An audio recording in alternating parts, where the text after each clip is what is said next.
yes, I have definitely been traveling all day. Some Leftist in Finland here. Okay, so today we're going to talk about our bodies. And when I say our bodies, I mean mine, but I am looking for input from you out there because I've gone to Google and I've searched answers to the question I will pose to you after some, exposition, of course. And I can't really find a whole lot of answers. So, specifically, those of you who lived in the US for a long time and moved to Europe, or when I say a long time, I mean maybe you lived in the US for 5 years, or maybe you lived in Europe and then you moved to the United States and you experienced the same thing that I did, and you came back to Europe and you stopped experiencing what I did. What got me to thinking about this is, well, I think about it actually quite a lot because it's something that I'm really, really grateful for. And it's something that I think, I can't find a whole lot of other people out there talking about it. So I don't know if this is a thing, or I don't know if I'm just lucky. So we're going to find out. Maybe, but let me give you some background. So when I lived in the US, I lived there for the first 27 years of my life. And towards the end of those first 27 years, I started getting really bad stomach issues. I mean, bad. Bloating was probably the most noticeable and the most uncomfortable one because I would have to go and buy new pants all the time, to the point where I just started wearing pants with the stretch thing, which even to this day, without the bloating, I still do because they're freaking comfortable. I mean, of course. And it would hurt, and I would feel it. Every time I bend over, like it was like concentrated to like one part of my body, my lower intestine. At least that's what it felt like, and that's what it looked like too. I was really self-conscious about it. Okay, diarrhea.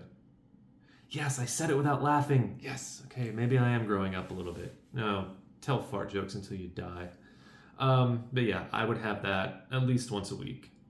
And rarely did I ever have a perfect output. Jesus. It was a nightmare. Shredded wheat. It was either shredded wheat or it was liquid. And this kind of thing, again, I can't find answers, so at least I kind of warned you, right? Did I? Oh yeah, well, warning, I'm going to talk about poop. But that would also happen a lot. And constipation would just come and go. And pain, just like pain mostly here, like in the upper left, but also it would be concentrated in that lower region that I was speaking about. And it got so bad that I went to a lot of doctors. I went to a gastroenterologist. They found nothing. They put me through all sorts of tests. And when you live in the US and you're on Medicaid, it seems to me that doctors will just,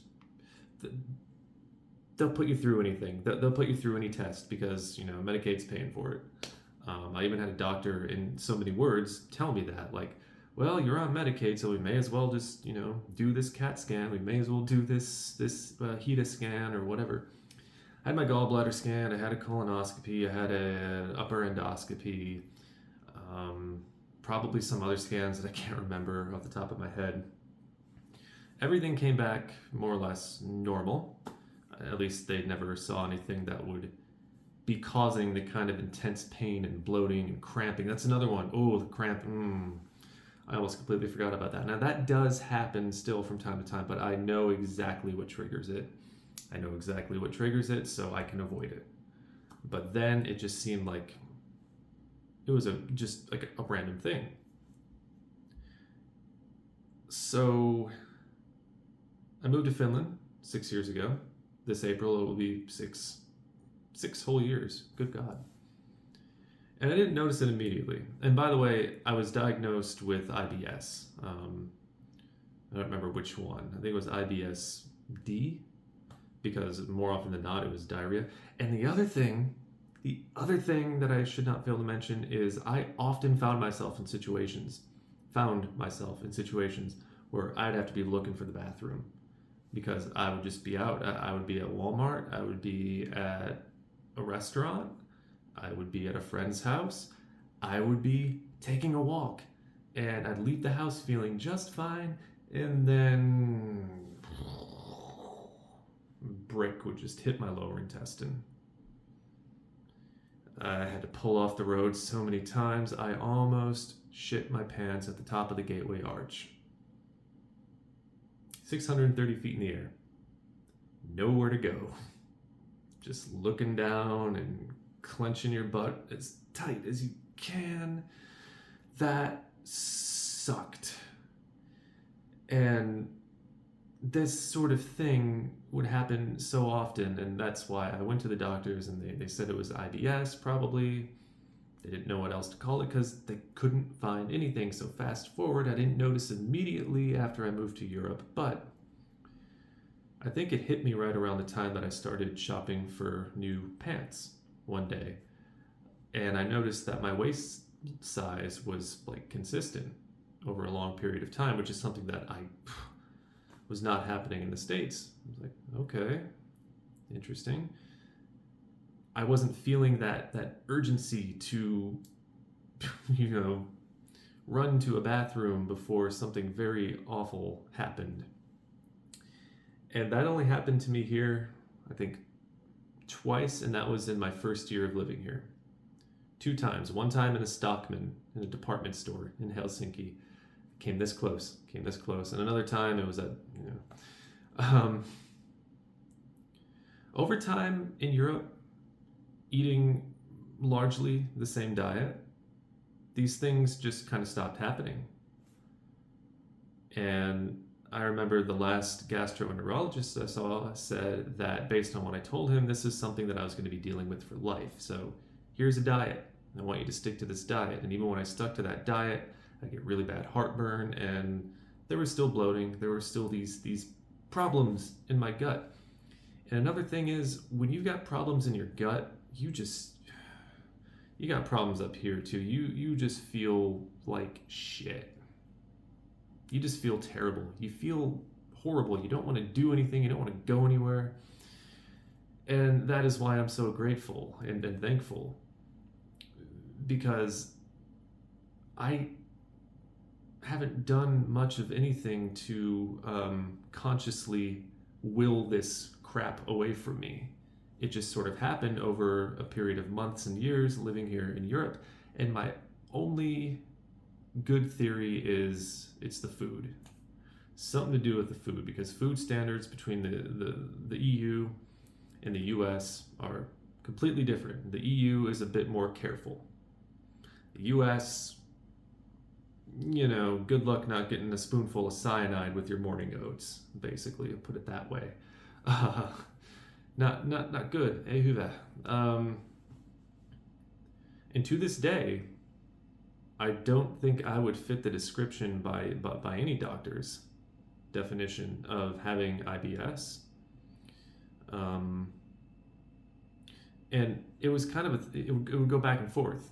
Sometimes I would be worried about the D side of it, and sometimes I'd be worried about the C side of it, constipation. These things just don't happen. And again, same kind of diet. So I've talked for 8 minutes and 57 seconds. I've set the stage. So I'm going to get to my question finally. Anybody else out there in the world? And you know what? Even if you live in the US and you've never lived anywhere else, has your IBS just like vanished? Just kind of like disappeared? This was something that made an entrance into my life when I was about 22 years old. And I lived with for about 6 years. And then I moved here, and it's like I eat roughly the same diet, roughly the same food. I ate fast food about as frequently as I did. There was a point in time in the US where I did not eat fast food ever at all under any circumstance because I wanted this shit to stop, and I thought that had something to do with it, and it turns out it didn't matter. Didn't matter. Anybody else? Like, have you found yourself with IBS or some kind of gastrointestinal distress on a regular basis, and you move somewhere else where the food might be a little better, the water might be a little cleaner, the air is cleaner. I don't know what it is. All those things are true with Finland versus the US. All these things are cleaner and better and better maintained. But I think about it a lot because besides, improvements to my mental health, my gut health is definitely something that I feel has improved a lot. And even during the pandemic, where I was eating just,